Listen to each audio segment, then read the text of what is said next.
G'day, ZiggyD here with another Path of Exile guide. Recently a new vendor recipe was added that allows you to craft items using the vendor that have physical damage mods. Now a few recipes have been added like this recently and they allow you to sort of take a bit of RNG out of the experience of crafting and give yourself a little bit of a base to work with. And they're super helpful, generally they've been super helpful for races and things like that, especially like the 1 week race that I'm currently doing.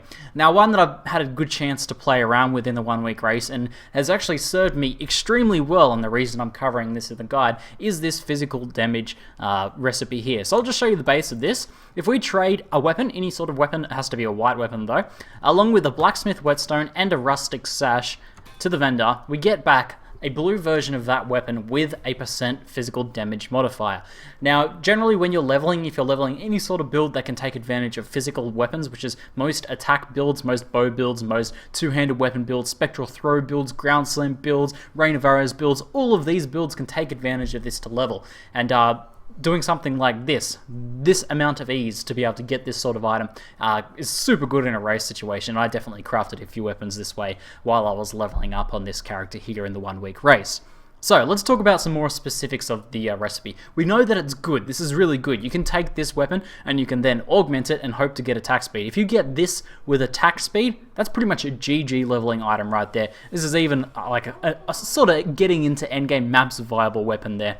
And you know, that's going to easily carry you until you find a better rare or something like that. So pretty solid stuff. Now, there's 3 brackets for this recipe, and these correspond to the rarity of Rustic Sashes. Now, any of you guys have done crafting before will be familiar with the idea of brackets. This is a range in which the mod can roll. However, it's always sort of restricted between 2 sort of sets of numbers. Now, these 3 brackets ascend from the plain Rustic Sash. So if you trade a white Rustic Sash with the Whetstone and the weapon, you get the smallest bracket. 26% increased physical damage is somewhere within this bracket, and this is obviously not really worth doing. That's not going to help you out all that much. So it's pretty easily, thankfully, to craft a magic Rustic Sash, and that gives us the next bracket up, which is closer to the mid sort of, it's the mid-range one, 50%, so about between like 40 and 60% physical damage there. Obviously, much better. This is potentially a good item if you're leveling and you're pretty desperate for a weapon. Don't have any alks or any rare Rustic Sashes to use.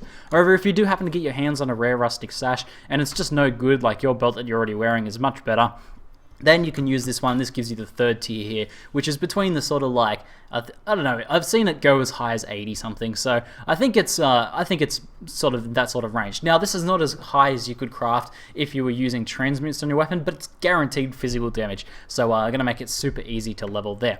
Now, the Rustic Sash you trade in this recipe doesn't matter so much, but if you change the weapon around, you can actually change the number. So let's say you have multiple Kurui choppers, then you have the option of, say, trading this Kurui chopper out with another one. Now, I don't have one to demonstrate this with, but I can instead say with the rare one, we're getting 74% physical damage modifier here. If I take this Kurui chopper out and put this Kurui Maul instead, let's say I'm happy with any sort of two-handed weapon. I'm playing a spectral throw build. Kurui Maul is going to be fine for me. Then this one here has rolled 85% increased physical damage, which is pretty significant. So I'm more likely going to want to roll this one.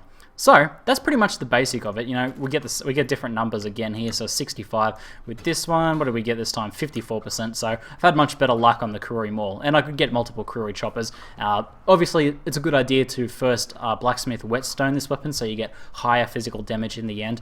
Though if you want to switch around multiple Kurui choppers, you're probably going to have to spend a few Whetstones to do so. But I recommend just sticking with one you get, and this is a good way to guarantee a nice leveling item. So hopefully you guys are able to take advantage of this next time you're leveling a character, an attack-based character, or next time you're racing. Pretty good stuff, and I'm kind of always now on the lookout in races for you know, Rustic Sashes that I can either alk or transmute. If it doesn't happen to become a good rare or a good blue, then I can use it towards this recipe to get my next weapon upgrade. Pretty sweet stuff. Anyway, that's it for now. I'm ZiggyD, and thanks for watching.